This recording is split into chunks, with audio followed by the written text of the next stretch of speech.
Hi, Crime Junkie jury. I'm Lauren Conlin, and this is your daily Diddy Digest, day 17 of his federal trial.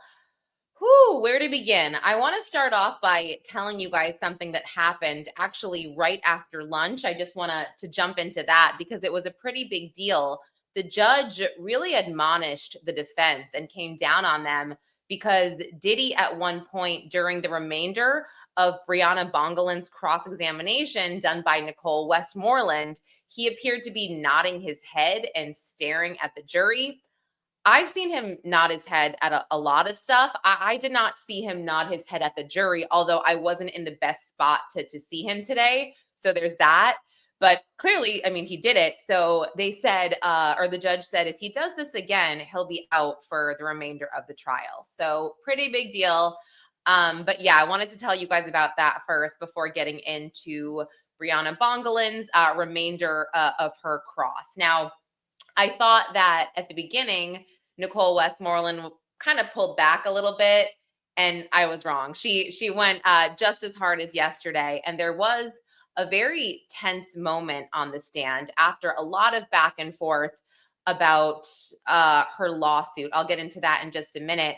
But the biggest, I would say, shocker that we saw today, which, by the way, I did see some shocked looks in the gallery when this came out. But when I mentioned on my last update that we saw a photo of Bryana Bongolan's bruise after allegedly being dangled over the balcony, and if you recall, I said that the jury was visibly shocked by this. They made a face. I saw this man make a face, and it looks pretty bad. And there was metadata attached to this photo, and the government had said, you took this photo the morning that you got home after this incident, which was September 26th. So either it happened on the 25th, before midnight, or after on the 26th. And she said yes.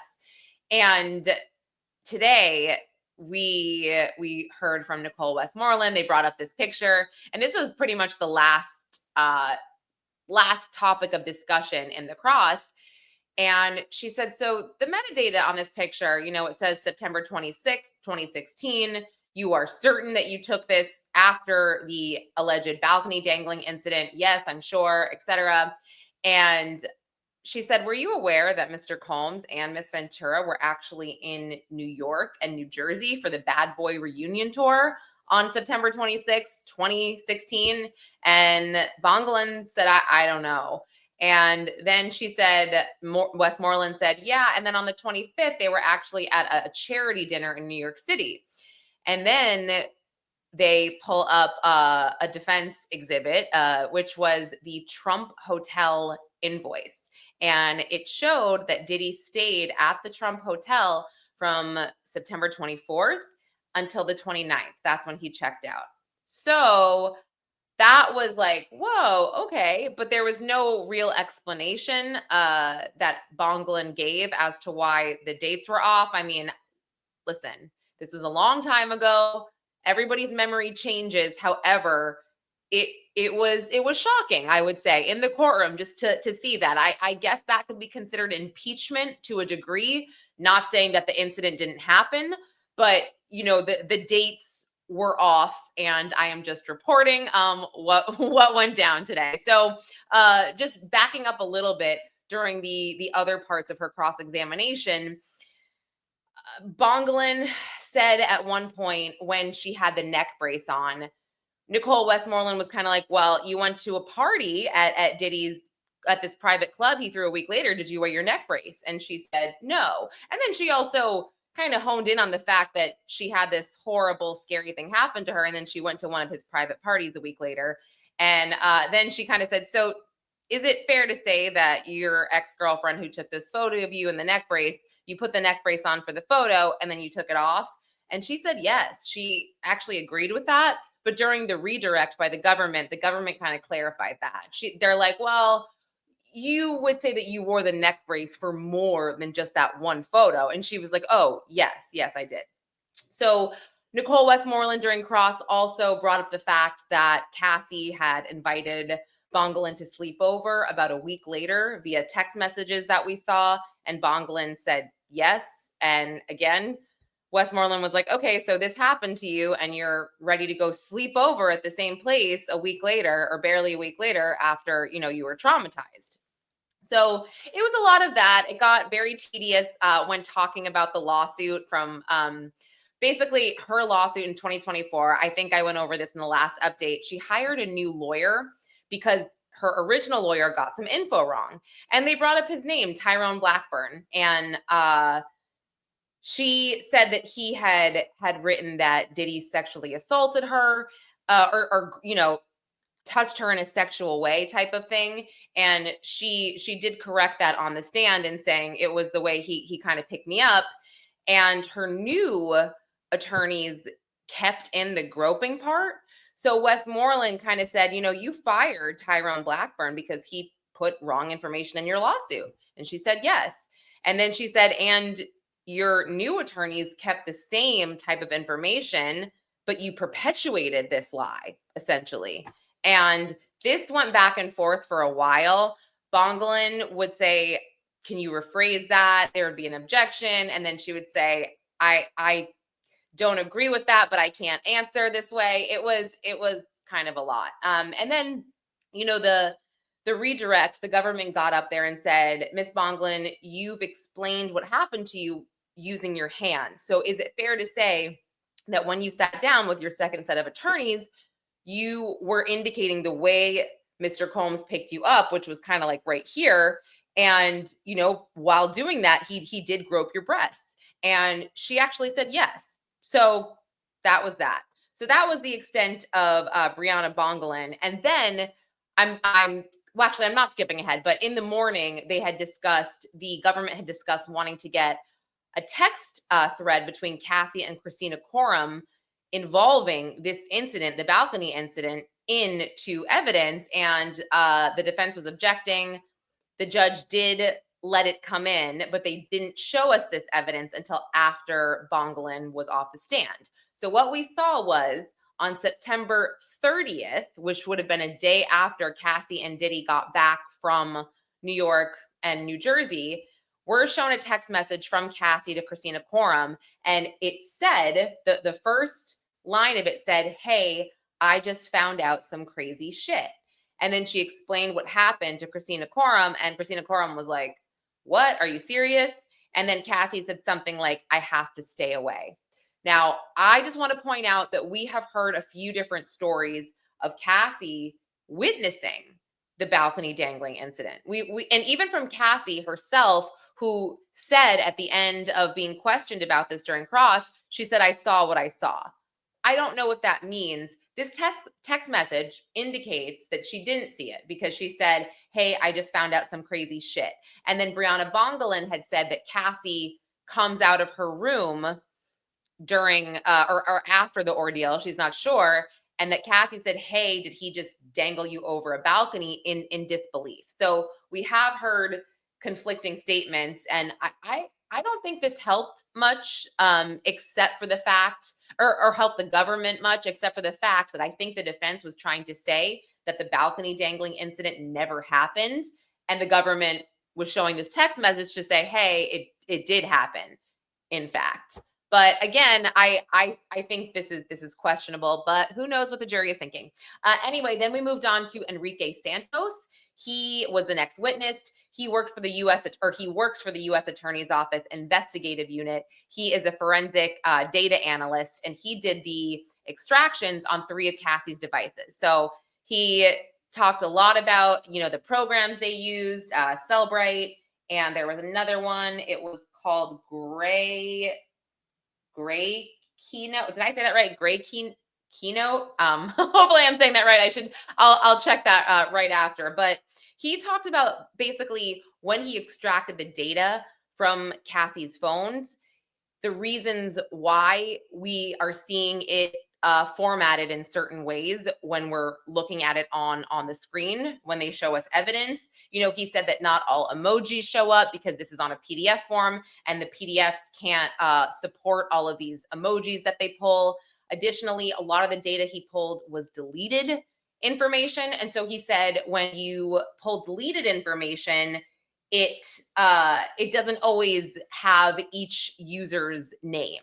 So there might not be names attached to a lot of these messages. However, he confirmed that a lot of the messages that we've seen without names are in fact Cassie. He talked about how voice memos are sent as separate media files, so you might not see those in the messages. And it was just a lot of that type of information. And there was a very brief cross by Tenny Garagos. And she just wanted to reiterate. She said, most of the data that you pulled from these phones, would you say it was deleted? And he said something along the lines of like 2/3 of the data pulled was deleted.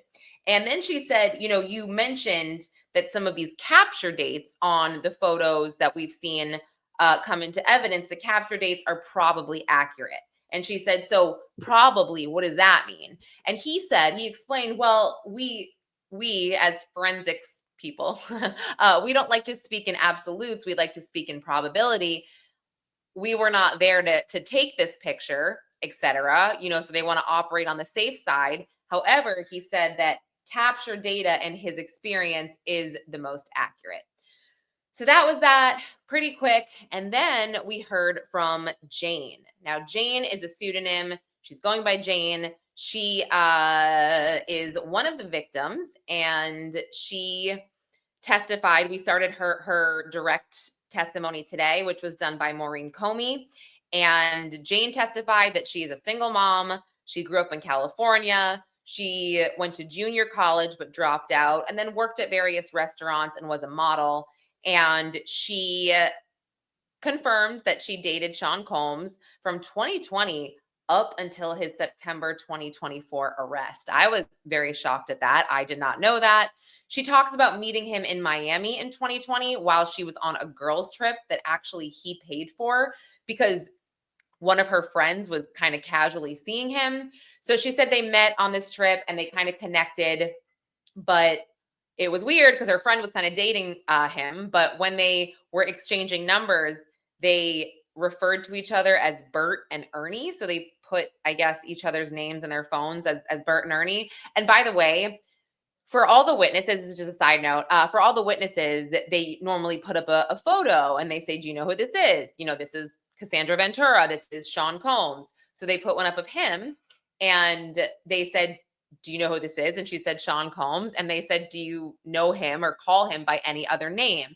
And most witnesses on the stand will say Puff, P. Diddy, they'll go through all his names. And she was like, Schnookums. I was like, oh, she's like Schnookums. And then she said, Ernie. So I was like, Ernie. And then she explained it. So anyway, that was just a side note.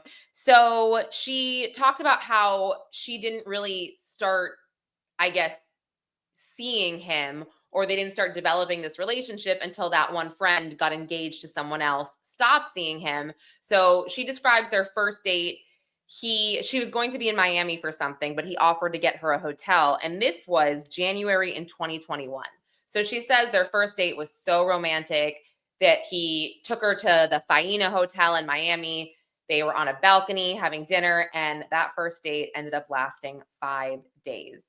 So she talks about how in love they were. And again, we are just starting the direct testimony. So a lot of this is probably going to sound, or maybe sounds odd to some of you, but I just want to go through all the details. So yeah, she said they were so in love, and she wanted him to know some things about her, like her baby daddy and Diddy do not get along. Someone she dated in the past, or maybe it's the same person. I couldn't quite tell, but I think it's the same. They didn't get along, and Diddy said, no problem. Everything's on the table, no worries at all. So she said they were just like head over heels for each other, and her birthday was a month later in February of 2021. And he was all excited and he wanted to take her away. So he flew her to Miami, and then they flew on his private jet to Turks and Caicos for 9 days, and then 5 days in the Bahamas. And she said they had an amazing time. She testified she had never really done drugs before. She had tried ecstasy maybe twice in her life. He encouraged her to take ecstasy. She took a whole pill, and she describes having a really bad experience where she was kind of convulsing on the beach, and KK, his assistant, had to take her and throw her in a warm shower. and to calm her down. And when she did calm down, she said that later she did take more ecstasy, but this time it was just a small amount. So she also talked about how they, again, just had such an amazing time. They were very passionate about one another. And they asked her, Jane, about what she learned about what Diddy liked in bed. And I was like, okay, is this necessary? But it is. They're laying the foundation to hopefully corroborate the other witnesses. So we heard some things. He liked the stripper shoes, the lingerie, the baby oil all over the body, the lights, the red lights, and certain songs. And she just, again, talked about how great it was. Now, she also said that he gave her $10,000 at the end of this trip because she wasn't able to work, type of thing. And she explained she was a content creator and she would post on Instagram and work with advertisers to post their stuff. And yeah. So the government wanted to really highlight the fact that he gave her money. So let me see. Okay, so for about, let's say, February 2021 to May of 2021, she said things were perfect. They were amazing. They were in love. And then around May of 2021, that's when they had like a 12 to 15 hour session together, and they were watching Rhymes with Corn, but doesn't start with a C, together after. And Diddy was making some suggestions like, oh, there's another man involved there. And I'm paraphrasing. But this was the extent of what the discussion was. Would you want to do that? Would you try that type of thing? And she said that she was like, okay. She was kind of placating him because she wanted to make him happy, whatever. So she goes to the bathroom after this 15-hour session. She comes back and she says that he's like on his phone looking all serious. And he's like, okay, so I found someone to join us later. So let's go tonight to a hotel. They're in Miami. And she was like, oh, okay, tonight. Okay. So she talks about how he said, oh, my friend Dawn will do it. I know Dawn. Well, she later found out that he was from a place called Cowboys and Angels, which is an escort service that we heard a lot about in prior testimony from Cassie Ventura, as well as a few others. Now, she said that when she got to the hotel, we heard the same type of corroboration, assistants setting up the hotel, making sure everything was there, from candles to lights to oil, whatever. She describes Dawn getting there, and it was kind of like what we had heard before. They get to know each other, rub the baby oil, Diddy watches, then Diddy and Jane have time together after. And the government said, how did you feel after this? And she actually said, I felt amazing and exhilarated. And it turns out she felt that way because she thought she was making the person she loved so happy, and she thought it was a one-time thing. Now, the government said, that turned out to be not a one-time thing. And she said that night opened Pandora's box and set the tone for their relationship. And then after that, she basically said that it was 90% of the time that she would have to be with other men while seeing Diddy. Now, eventually, she went along with it. And eventually he began to pay her rent and got her a really nice house, a $10,000 a month house. And she said that she had to be on call for him all of the time because she didn't necessarily know when he was going to want to see her. So she described having to always have perfect hair, perfect nails. She worked out all the time and she didn't have much time for anything else. She would always have to make sure she had childcare. And she said that, at one point she brought up that she wanted to work, but she brought up OnlyFans. And she said, my girlfriend, she makes $4 million on OnlyFans. And she said that Diddy was dismissive of that. So she felt like she couldn't do anything.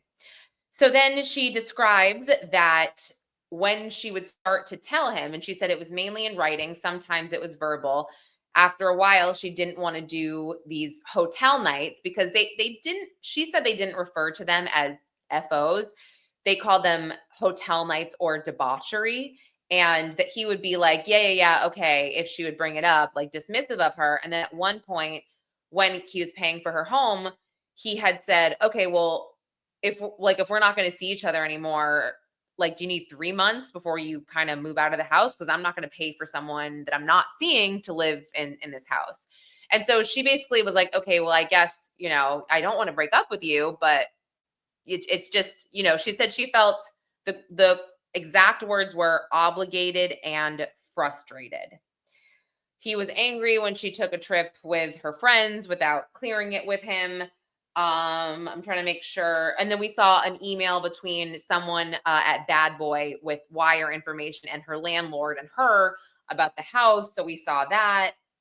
And then the government asked her about money he would give her, because at one point she basically said that she was living off of money that he gave her and the child support she was getting from her child's father. And they said, well, how much would he give you? And was it like a regular thing? And she's like, no, it would be here and there. The most he ever gave her was $20,000. And then he would give her $5,000 to $10,000 cash sometimes. And the government asked what the $20,000 really was for. And she said for furniture in their house. Now, they will be finishing their direct examination tomorrow. And so I suspect that we're going to hear a lot more. In the opening statements, we did hear about this, Jane, and we did hear about a violent episode that happened at one of Diddy's homes. I believe it was his Miami home. So I'm assuming we'll hear about that, but stay tuned, everyone. And thanks for watching the Daily Diddy Digest from Crime Junkie Jury. I'm Lauren Conlin.